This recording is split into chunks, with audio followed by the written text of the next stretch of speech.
Desde su nacimiento, en 6 años, la Gestapo había pasado de policía secreta regional a elemento crucial en el ascenso y extensión del Tercer Reich. Bajo el mando de su enigmático director, Heinrich Müller, se había convertido en un instrumento de terror cuyo éxito aplastando a la resistencia no tenía igual. En 1939, pocos osaban oponerse a Hitler o al Reich. Ese era el objetivo de Hitler. Ya estaba listo para avanzar, sin trabas de la oposición, un paso más allá en su plan maestro. La Gestapo iba a pasar gradualmente a otro papel y a un escenario nuevo e internacional.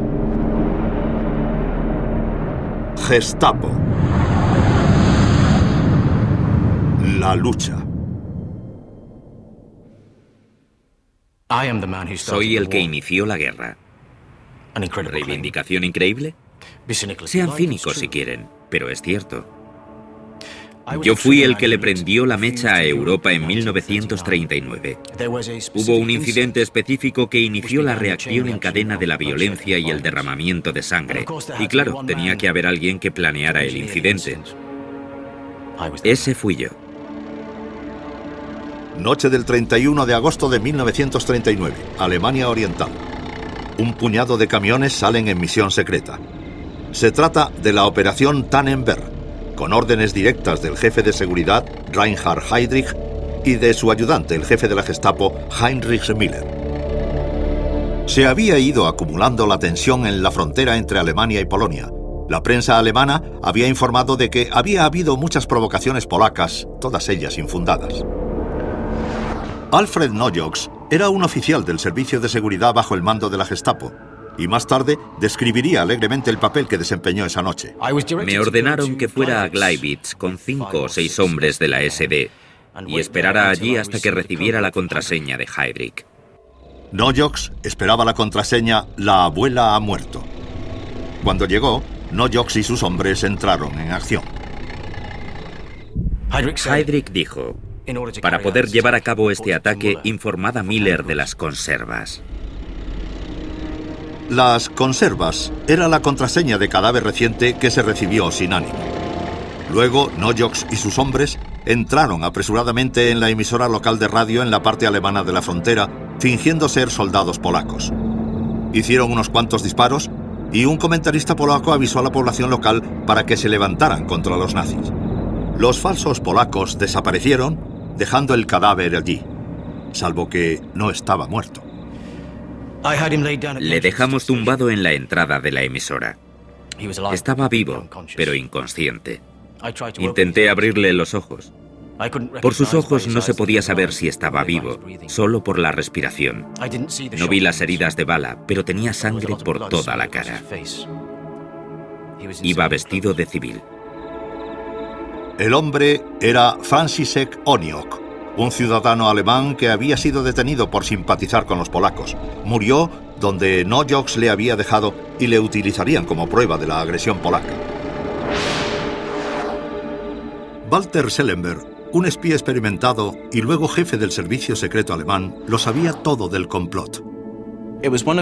Fue una de las órdenes secretas de Hitler. Antes del 1 de septiembre de 1939, si era posible, teníamos que idear una causa irreprochable para ir a la guerra. Una que pasara a la historia como justificación y que hiciera creer al mundo que Polonia había atacado a Alemania. En otras zonas de la frontera, la Gestapo de Müller tenía planes para otras conservas. Delante de mí, Müller discutió otro incidente fronterizo en el que tenía que parecer que unos soldados polacos estaban atacando a las tropas alemanas. Müller dijo que tenía a 12 o 13 criminales condenados a los que iban a vestir de soldados polacos e iban a dejar muertos en la escena del crimen para que pareciese que habían muerto en el ataque. Por esa razón, un médico pagado por Heydrich iba a administrarles inyecciones letales. Luego les iban a disparar también. Tras el asalto iban a llevar a miembros de la prensa y a otras personas al lugar del incidente. Además, había preparado un informe de policía. Los planes de la Gestapo habían funcionado. En unas horas, Hitler denunciaba un total de 21 supuestas incursiones fronterizas por parte de los polacos. Am Tage der Danziger Freiheitskundgebung hatte der Führer die Männer des Deutschen Reichstags einberufen. Vor aller Welt verkündete er: Polen hat heute Nacht zum ersten Mal auf unserem eigenen Territorium auch mit bereits regulären Soldaten geschossen. Seit 5:45 Uhr wird jetzt zurückgeschossen. El noticiario recogió el grito de guerra de Hitler. 1. September. Überfälle auf Reichsgebiet. Stadt Beuthen wird von polnischer Artillerie beschossen. 2 Bewohner getötet, 35 verwundet. Das ist der Krieg. Y de hecho fue el comienzo de la guerra. Y no solo con Polonia. Horas antes, Gran Bretaña había reafirmado su amistad con Polonia. Ella también entraría en el conflicto. Eso era exactamente lo que quería Hitler. Militarmente estaba bien preparado y la Gestapo llevaba meses entrenándose para ese momento. Hitler no solo estaba llevando a su ejército a la guerra, estaba llevando a su fuerza policial también. Unos trenes especiales transportaban a la policía de la frontera este un total de 131.000 hombres. Estaban organizados y dirigidos por la Gestapo, ya que ese sería su último papel, acabar con la oposición en los territorios ocupados. En los planes de Hitler, los tanques y los soldados eran solo el comienzo. Su trabajo era empezar cuanto antes. La policía esperaba con el ejército en la frontera.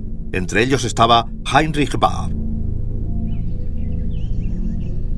Todos los días a eso de las 4 de la mañana salíamos de la unidad de la Gestapo para estar en la frontera a tiempo para el comienzo de la guerra.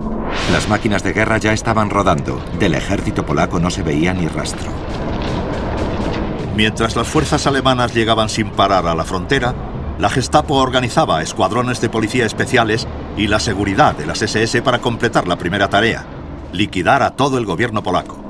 De allí pasaron a las calles y la policía local llegó para ayudarles. Los controles de identidad habituales se convirtieron en un instrumento de opresión política. Cualquiera que no se ajustara al perfil aprobado por la Gestapo era detenido allí mismo. Manifestantes políticos, llamados parásitos, la inteligencia y, sobre todo, se centraron en los judíos. En la prensa alemana, el papel de la policía quedaba minimizado. En el extranjero, la verdad era más cruda.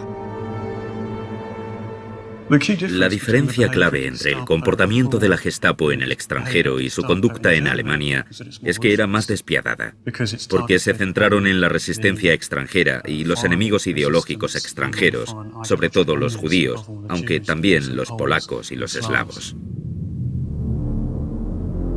La marca característica de la Gestapo era inconfundible. Su estrategia era animar a los polacos a satisfacer una inclinación contenida al antisemitismo, denunciando y atacando a sus propios compatriotas. De hecho, haciendo el trabajo de la Gestapo para ellos.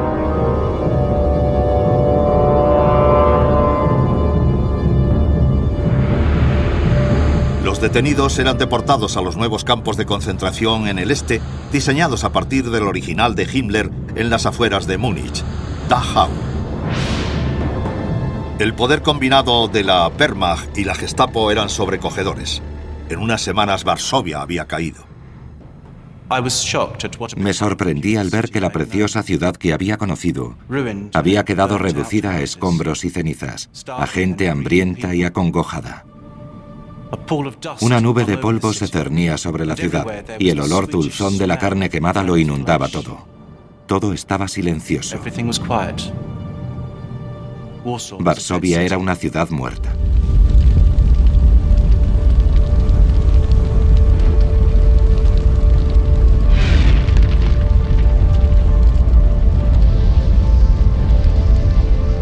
La Gestapo había demostrado su efectividad.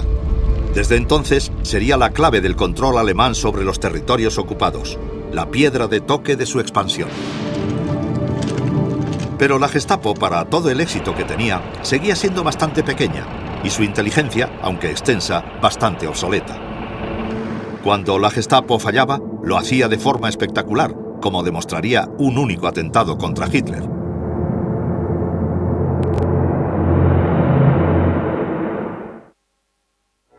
Am Vorabend des 9. November erfolgte das ruchlose Bombenattentat auf die traditionelle Führerkundgebung im historischen Bürgerbräukeller. Der Führer hatte die Versammlungsstätte kurze Zeit vor der Katastrophe verlassen. Wäre die Kundgebung wie üblich verlaufen, so hätte der Mordplan sein Ziel erreicht. La explosión fue cosa de un solo hombre. La Gestapo no sabía nada. Ni se lo esperaba ni habían detectado la bomba. Fue un fallo espectacular. Hasta para la Gestapo, la niña de los ojos del Führer, recuperarse de ese desastre no sería fácil.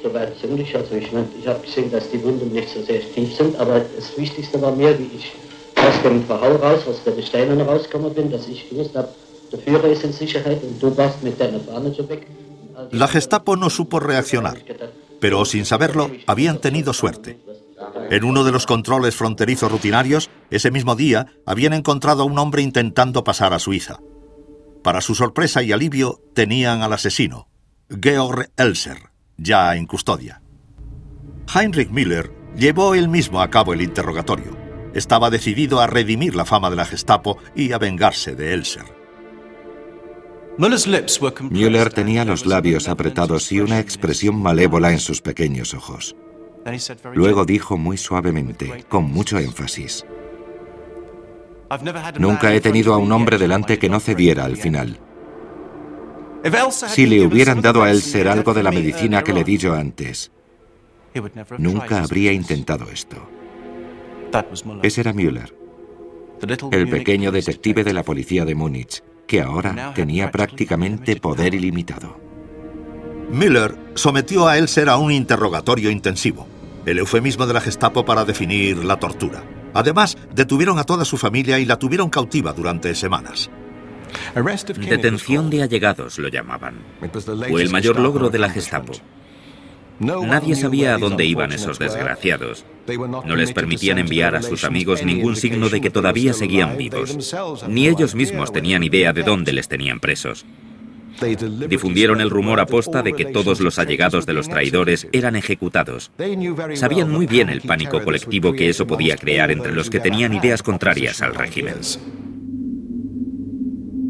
Al final, sin embargo, la Gestapo aceptó que Elser había actuado en solitario. No fue ejecutado, por si podía ser útil en el futuro. En cambio, le enviaron al campo de concentración de Sachsenhausen y luego le transfirieron a Dachau. La rápida resolución del atentado de la bodega de cerveza ayudó en cierto modo a restaurar la fama de la Gestapo, aunque lo que sí dejó claro era que Müller, Heydrich y Himmler se habían hecho indispensables. Juntos tenían la red de seguridad alemana agarrada con puño de acero y sin sus habilidades los planes de Hitler habrían estado en peligro. Porque mientras el Reich se expandía por Europa, también lo hacía la Gestapo, desempeñando un papel primordial no solo en la supresión de la oposición, sino en la implementación del sueño de Hitler, la eliminación de los judíos. El plan transcurría sin problemas por toda Alemania. El Intersturmführer de las SS, Kurt Liska, que había tenido mucho éxito ocupándose de los temas judíos en la Gestapo de Berlín, había continuado sus tareas en Colonia. Enseguida había llenado las celdas de sospechosos de la oposición y empezó a trabajar en un plan para deportar a todos los judíos de la ciudad, unas 12.000 personas. Pero antes de que pudiera terminar su trabajo, le asignaron un nuevo puesto. Después de demostrar su eficacia, le preseleccionaron para un puesto de administrador de combate. Ellos eran los jefes de la Gestapo en los países ocupados. Su trabajo era llevar métodos de la Gestapo probados y demostrados para suprimir la resistencia en el extranjero. A Liska le dieron París. Se instaló enseguida en las espléndidas oficinas de la Rue des Sosailles, un nombre infame en la historia parisina. Igual que hizo en Colonia, convirtió la Gestapo en una organización del miedo. Allí había menos soplones dispuestos que en casa, así que Liska se enfrentaba a todo un reto. En Francia había una resistencia creciente y bien organizada. Sus ataques eran cuidadosamente escogidos y sus éxitos, junto con su propaganda, mantenían vivo el orgullo francés y a la Gestapo muy ocupada. A pesar de los intentos de Lischka por mantener la moral alta, París no era un destino fácil. Algunos de los problemas de Lischka llegaban de los compatriotas alemanes que se oponían al gobierno y se habían ido al extranjero para intentar hacer algo al respecto. Entre ellos, Peter Gingol. Era algo importante y simbólico. Por nuestra actividad, los franceses se dieron cuenta de que no todos los alemanes eran nazis, ni fascistas, que había otro tipo de alemanes también. Gingol cambió su aspecto y asumió una nueva identidad. Con el nombre de Pierre Gambert, él y su mujer se unieron a la lucha contra los nazis cerca de Dijon. Su tarea era distribuir panfletos dirigidos al ejército alemán, una actividad de alto riesgo que no duró mucho. Un francés me detuvo e inmediatamente me entregaron a la Gestapo. Gingol sabía que la Gestapo le torturaría para averiguarlo todo sobre su organización, pero estaba preparado. Llegué aquí con 4 hombres de la Gestapo. Quería que me pusieran enfrente de esta puerta. Era una trampa que más o menos había preparado antes, al entrar en la casa y escapar por el otro lado. ¿Ves? Vivíamos enfrente y siempre iba a la panadería por ahí, atravesando esa casa. Tiene un pasadizo y al otro lado está la panadería. Por eso conocía la casa que hizo que mi huida fuera posible.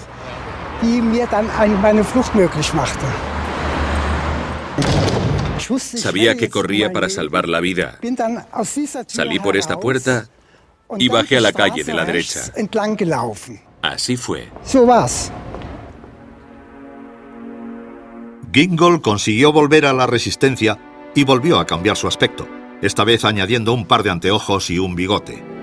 La Gestapo no le atrapó. Otros, como el agente doble suizo Jacob Leonhardt, no tuvieron tanta suerte.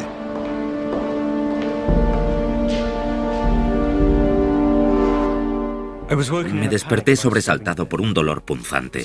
Cuando abrí los ojos e intenté sentarme, alguien me golpeó fuerte en la cara. Había un hombre corpulento de las SS al lado de la cama y otro detrás de él con una metralleta. «Levántate, cerdo», me gritó, y me golpeó otra vez en el pecho con la porra, dejándome sin aliento.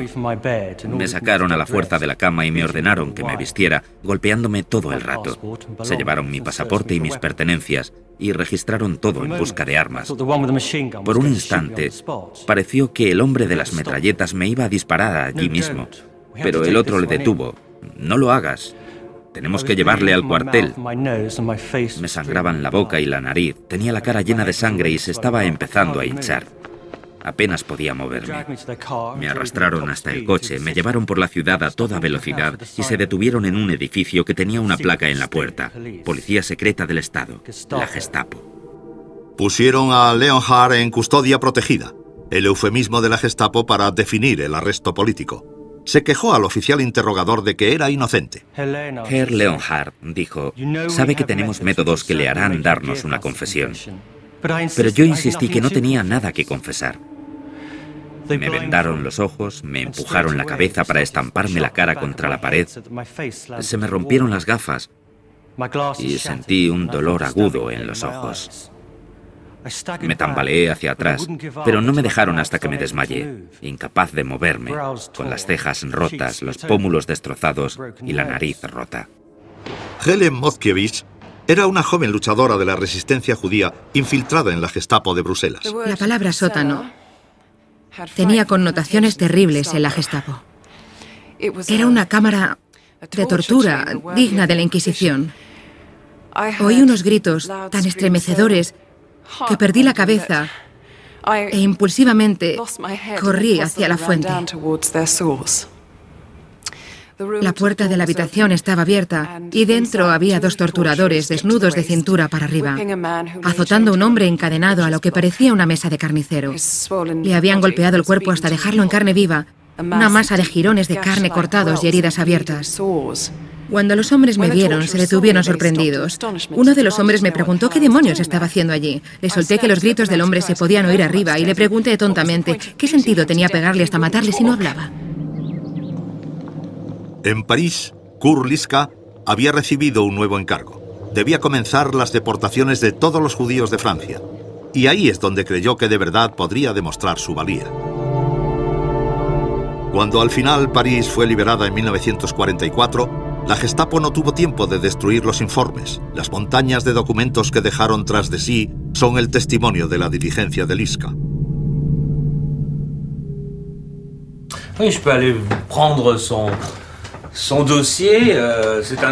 Voy a sacar su archivo, una carpeta muy pesada, y te voy a mostrar que fue jefe de la Gestapo en Francia desde el 41 hasta el 43.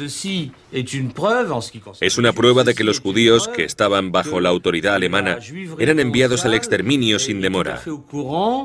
Que les juifs qui se trouvent dans le pouvoir allemand vont vers leur extermination physique sans reste. Aquí están las iniciales de Lischka y su firma. Él leyó este documento y eso es lo que hay sobre Lischka y la cuestión judía.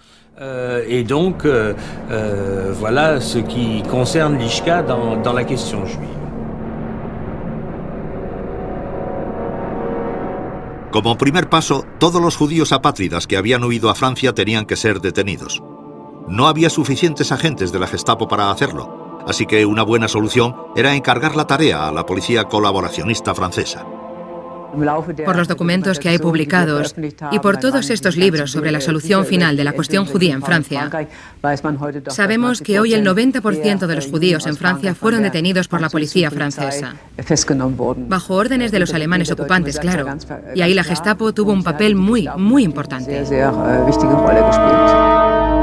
En total, 80.000 personas fueron retenidas en el campo de tránsito de Drancy por órdenes de la Gestapo antes de ser deportadas de Francia a Auschwitz. Pero había trabajo de sobra para la Gestapo, organizando deportaciones por toda la Europa ocupada.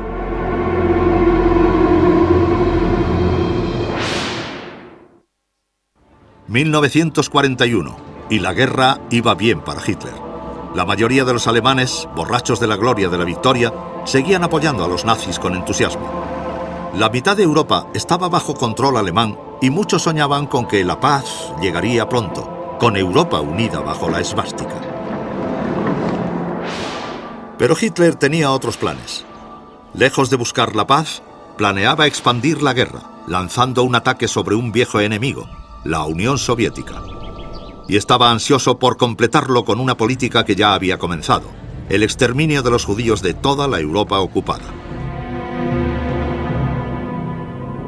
La Gestapo había estado ayudando con esa tarea durante un tiempo, pero de forma poco sistemática. Ya habían dado con una idea para simplificar las cosas, dar etiquetas a los judíos. El comienzo de 1942 vio a Heinrich Müller, jefe de la Gestapo, de camino a una conferencia importante a las afueras de Berlín. Reinhard Heydrich, la mano derecha de Hitler, había recibido instrucciones para iniciar todos los preparativos organizativos, prácticos y materiales para una solución completa para la cuestión judía por toda la zona de influencia alemana en Europa. Eso implicaba un genocidio y la Gestapo y las fuerzas policiales que controlaban lo llevarían a cabo. Adolf Eichmann era el especialista en judíos en la Oficina de Seguridad del Reich. Eichmann era un nazi austríaco que subió en la jerarquía de la SD en Berlín para convertirse en una de las figuras más importantes de la Gestapo en la guerra. A menudo se le retrata como el típico burócrata anónimo que no se ataba a nada más allá de la realización de sus funciones. Pero creo que es importante saber que Eichmann no era un autómata. Era también un creyente ideológico que hacía las cosas no solo porque se lo decían, sino porque también era un ferviente antisemita. Eichmann se llevó las actas de la conferencia, como luego recordaría en su juicio.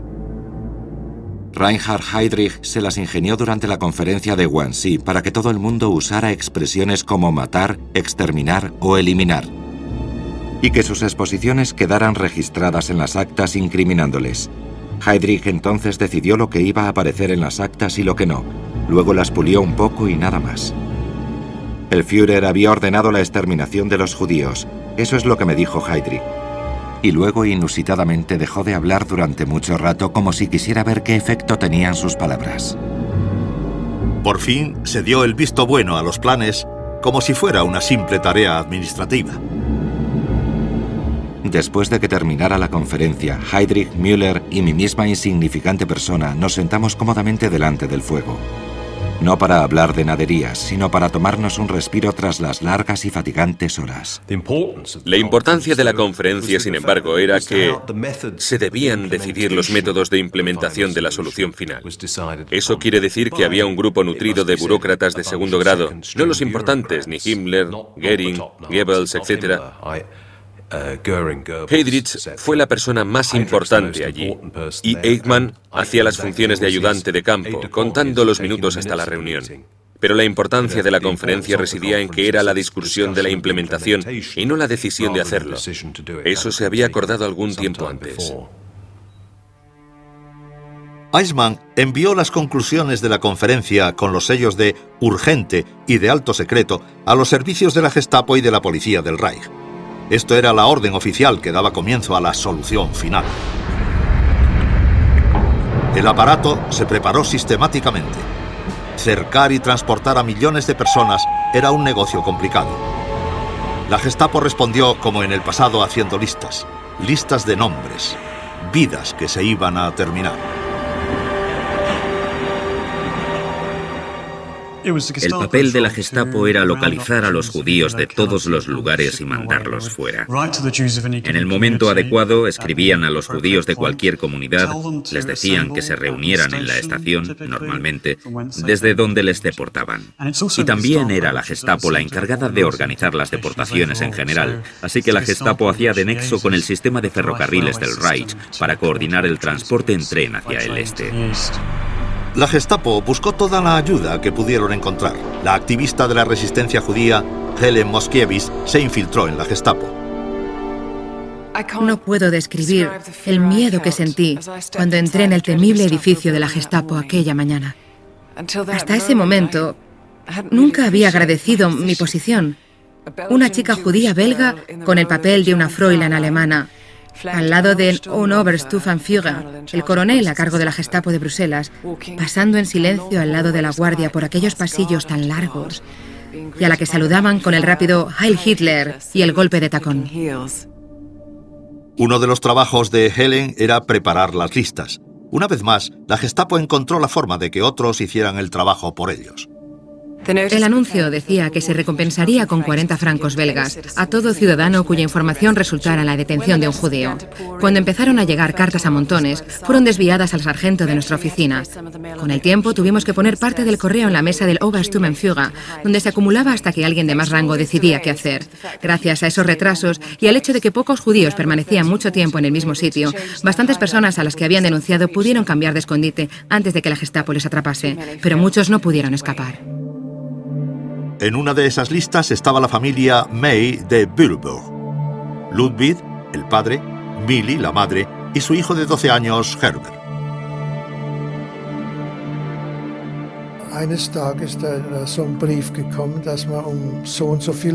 Un día llegó una carta que decía que teníamos que estar a tal hora en el salón de conciertos. Se nos permitía llevar una maleta y un poco de comida.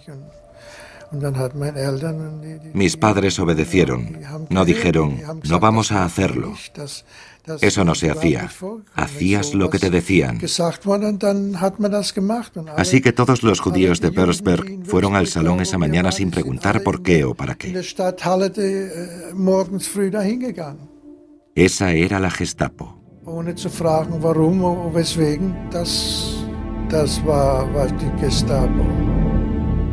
En todo el Reich, la Gestapo supervisaba la retirada de judíos.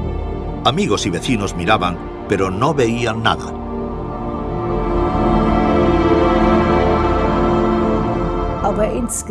Yo creo que la gente miraba para otro lado. Querían poder decir luego que no habían visto nada. Sí que lo veían, pero no querían verlo. En muchos casos, eran esos mismos vecinos los que habían denunciado a los judíos. Al menos en Bruselas iba a haber una compensación. Y después de un tiempo, los soplones empezaron a llamar para reclamar sus 40 francos. Decidimos que cada soplón tendría una cita para recoger su dinero.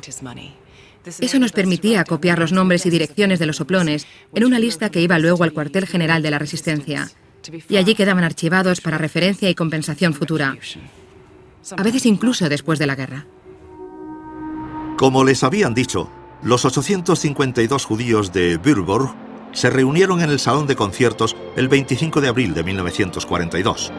Esperaron a recibir instrucciones entre las imágenes familiares de la vida normal, como los carteles de un concierto a la noche siguiente, un espectáculo de Wilhelm Strins, un cantante de baladas. Para los que estaban allí reunidos, esa sería la última vez que verían algo reconfortante o normal. Pocos volverían siquiera a ver sus casas. 1942. Y la Gestapo estaba organizando deportaciones por todo el Reich y los territorios ocupados. En Würzburg habían llamado a 852 judíos a que acudieran al salón de conciertos. Unos oficiales de la Gestapo local hicieron un disco para su propio entretenimiento. Está archivado con fotos donde se burlan de sus víctimas. Cuanto más largo es el día, más finos son sus invitados. El más guapo de todos los elegidos. Sara tiene que trabajar por fin. Entre la multitud, la familia May. Estuvimos allí 1 o 2 noches. Una mañana nos dijeron que saliéramos y nos llevaron hasta la estación de tren.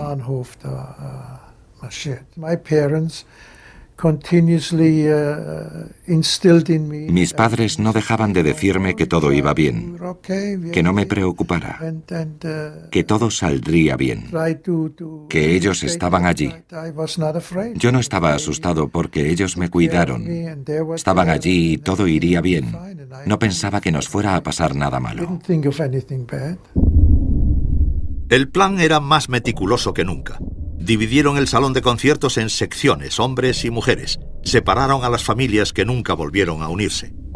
Los oficiales de la Gestapo supervisaron toda la operación, algunos de ellos vestidos de paisano. Oswald Gundelach, el ayudante criminal senior de la Gestapo de Würzburg, también participó en la deportación. En 1922 se había incorporado a la Policía Provincial Bávara y luego en 1933 a la Gestapo. Luego diría que le transfirieron contra su voluntad y que las tareas que llevaba a cabo eran muy normales, deberes policiales aceptables.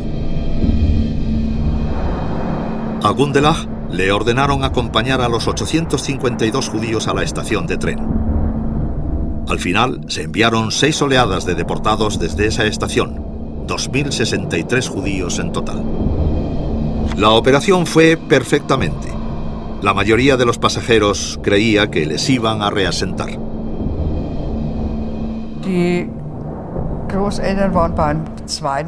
Mis abuelos iban en el segundo transporte desde Nuremberg a Izbica, en Polonia, en marzo del 42. Sé que el padre de mi madre la acompañaba justo hasta el sitio de recogida de la estación Langwasser, desde donde los deportaron.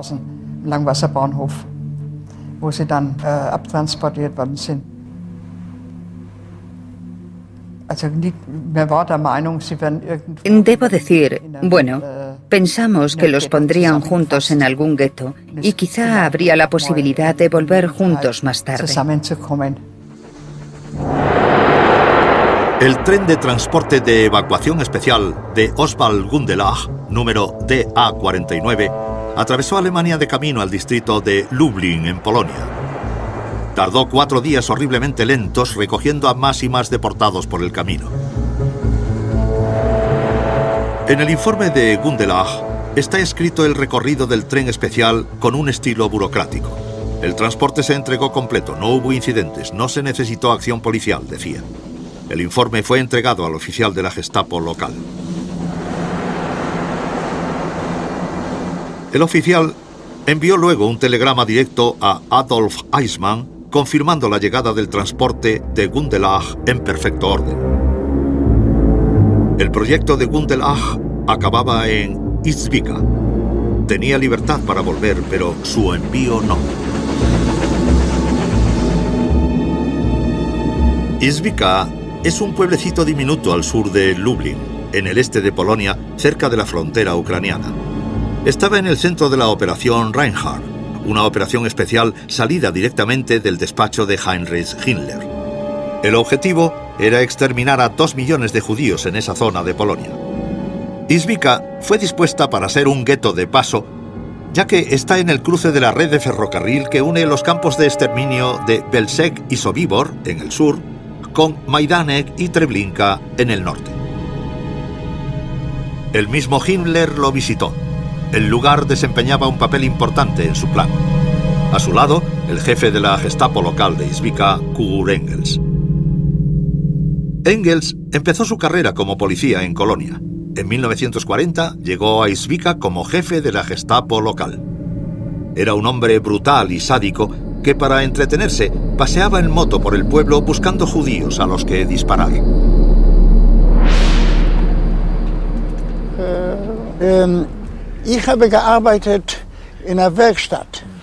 Yo trabajaba en un taller. Cuando Engels llegó a Izbica tenía una moto, una BMW. Llegó al taller donde yo trabajaba con un amigo, Wolf. Me mandaba limpiarle la moto constantemente. Encontraba a gente, a judíos todos los días. Los llevaba al cementerio y les disparaba. Decían de Engels que no podía desayunar antes de disparar a un judío. Todas las mañanas temprano salía de su casa y se paseaba hasta que veía una cara que no le gustaba. Decían que siempre se reía cuando disparaba. La tarde del 28 de abril, cuando llegó el tren de Gundelach de Burburg, Engels tenía que recibir a los judíos. Sin embargo, Izbica ya estaba lleno, y un retraso más al norte le impedía mandar el tren de los judíos a los campos de exterminio. Engels encontró una solución sencilla. Organizó y participó en un fusilamiento masivo de los varios miles de judíos que había en el tren. La familia May sobrevivió a la masacre solo para morir en los campos de concentración. Herbert fue el único que sobrevivió hasta el final de la guerra. Otra vez en Burburg, la Gestapo mantenía unas cuentas meticulosas. Todos los gastos se anotaban rigurosamente, hasta el último pfennig. Ese tren en particular, incluyendo el transporte, los guardias, el viaje, los gastos de hospedaje y electricidad, se facturó por 52.933 Reichsmark y 4 pfennig, unos $240.000 de ahora. Trabajando juntas, la Gestapo y la policía peinaron toda la Europa controlada por Alemania para enviar más cargamentos a Izbica. En los siguientes 2 años, casi 2 millones de personas fueron transportadas a los campos de exterminio por esa ruta. No se podría haber realizado sin el trabajo dedicado de la Gestapo, pero poco después recibiría un golpe que haría temblar a los servicios de seguridad en lo más profundo.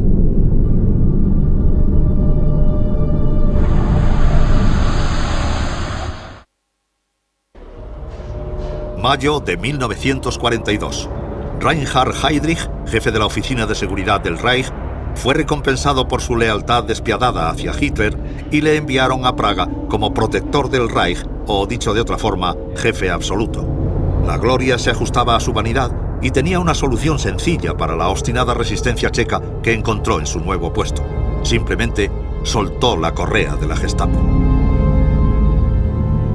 Detuvieron a cientos de personas y cuando a Heydrich se le antojaba, se llevaban a cabo ejecuciones sumarias en las calles como una carnicería pública.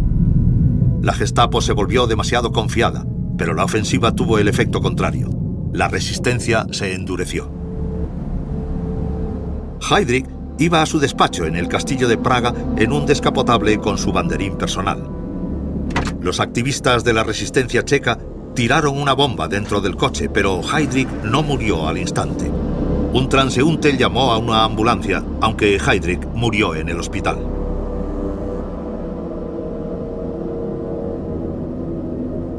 La Gestapo, una vez más, había sido humillada de la forma más pública posible. La muerte de Heydrich repercutió en todo el Reich.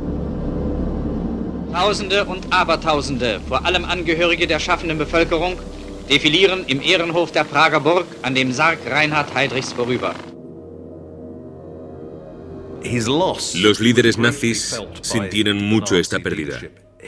Hitler estaba furioso porque él se había metido en esa situación, una posición desprotegida en la que podían asesinarle.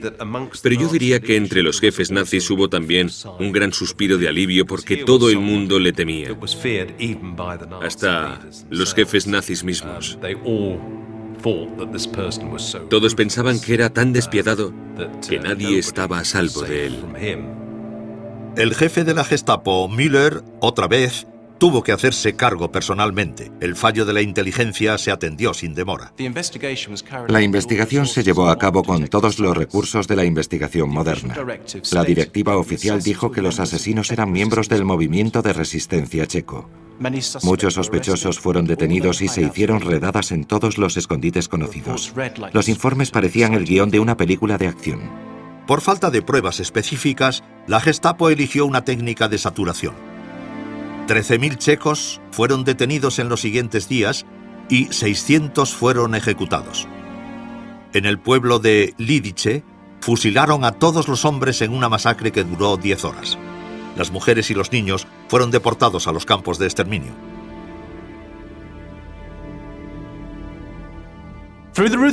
Por la crueldad de la Gestapo acorralaron a 120 miembros de la resistencia checa en una pequeña iglesia en Praga, donde los sitiaron.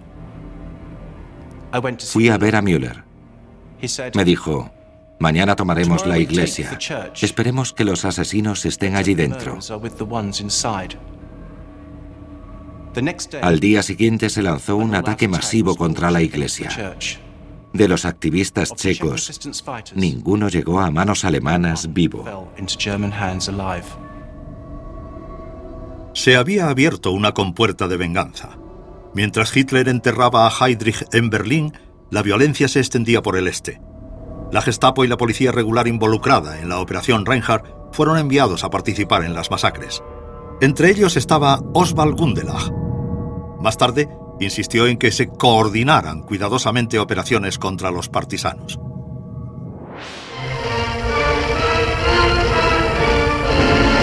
Die Rädelsführer der Bande werden ihrer gerechten Strafe zugeführt. Befehlsausgabe. Es geht um die Bekämpfung von Banditen. Der Sicherheitsdienst hat die Schlupfwinkel erkundet. Nun gehen Einheiten der Polizei zum konzentrischen Angriff vor. Verhör eines Bauern. Er gibt Auskunft über den Weg zu dem gesuchten Bandennest. In breiter Front wird das Gelände durchgekämpft. Lublin, en Polonia. En noviembre de 1943 se lanzó la Operación Festival de la Cosecha. Hasta las masacres checas, la Gestapo no había realizado asesinatos sistemáticos, simplemente habían entregado a sus víctimas a otros y ellos se habían lavado las manos. Pero ahora, en la Operación Festival de la Cosecha, se afianzaron en su nuevo papel. La Gestapo asesinó a 43.000 judíos en Lublin. Las unidades de la Gestapo se habían convertido en escuadrones de la muerte. Los agentes de policía describían sus nuevos deberes en cartas y diarios. Si las víctimas no querían hacer lo que se les decía, les pegábamos. Muchos de ellos llegaban en silencio a los lugares de ejecución. No tenían elección. Siempre era muy raro cuando las víctimas caían en las zanjas. No se caían de la misma forma, sino que a veces se mecían y otras veces caían en un orden irregular.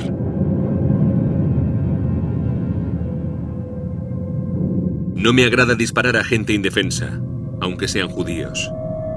Prefiero el combate cara a cara. Bueno, buenas noches, cielo. La guerra trajo un cambio a una Gestapo rigurosamente controlada y clínicamente organizada.